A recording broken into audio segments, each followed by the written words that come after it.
All right, welcome Algebra 2. We are in 4.6, performing operations with complex numbers. So before we get started here, I have a warm-up for you. Go ahead and pause the video and see what you could actually, we haven't talked about number 1 yet. So you can skip number 1 for the warm-up, but you can do 2, 3, and 4.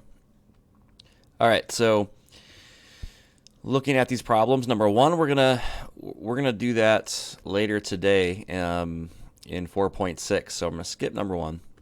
Looking at number 2, though, the way that you would do that is you would first divide by. I'm gonna write it up here. First, you would divide by 2. This is one way to do it. The easiest way to do it is just to divide by 2. And not try to distribute or multiply things out or expand.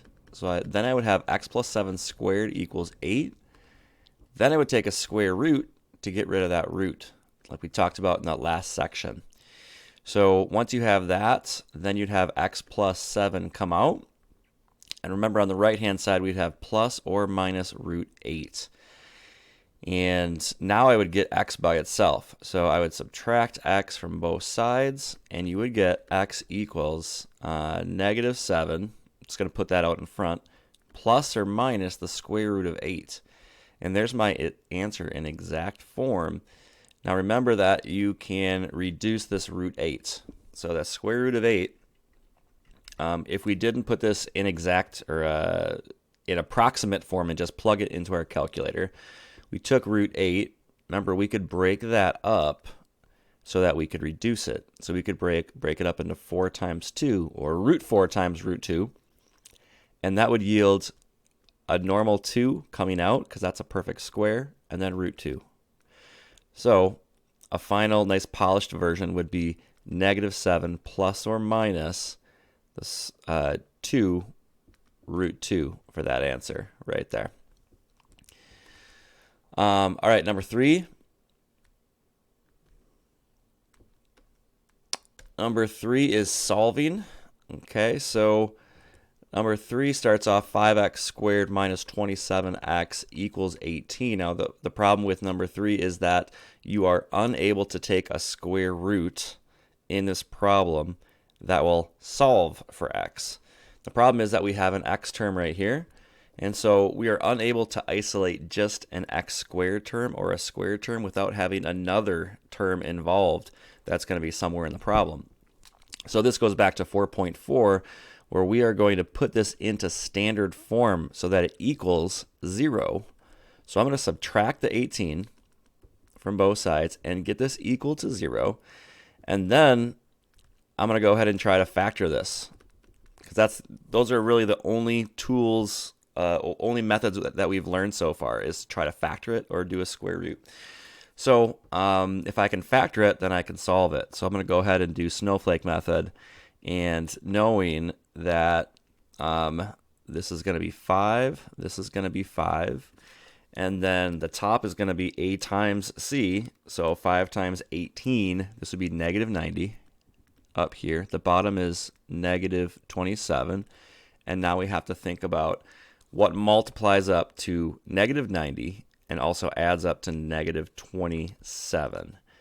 So if we think about 90, we have 9 times 10. We have 3 times 30. That's going to be the one right there. So I'm going to put in here 3 times 30, or 3 and 30. One of them has to be negative, so I'm going to make that 30 negative, because that would add up to negative 27.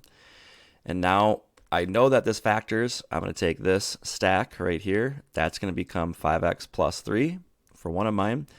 This stack over here is not reduced, so I'm going to reduce that first by dividing this by 5 on the top and the bottom and treating that as a fraction. This would become a 1 and then over a negative 6, so that after we reduce, now that stack would be 1x minus 6.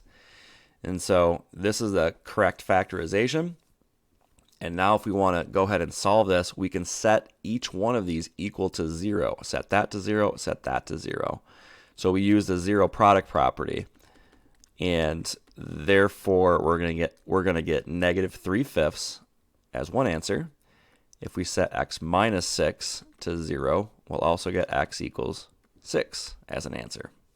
So that was number 3. And then if we look at number 4, I would say on the quiz, this was probably the more difficult one that people did to get the vertex. It seemed like a lot of people forgot how to get the vertex here.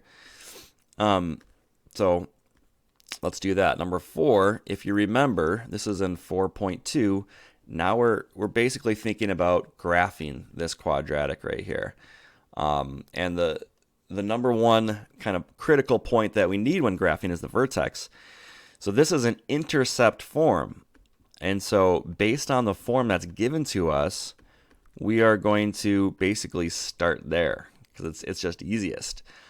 So with intercept form, we know that it's easy to extract the intercepts there, which means that the zeros, -6 would give us a 0, and also +4 would give us a 0. In other words, those are my x-axis intercepts, and those are 2 points on the parabola. The problem asks for the vertex. So the vertex is going to be, because these have the same y value, right?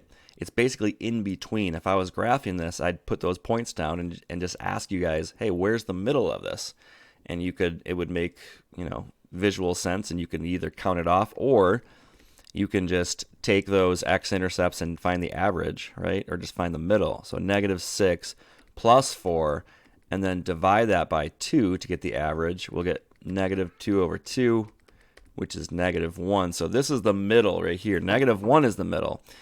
And that's not the whole vertex, right? The whole vertex is going to be -1, comma, and then now we have to find the y, so we have to plug in -1 into our actual equation. So if we go ahead and do that, we're going to get y equals 2 times -1 plus 6.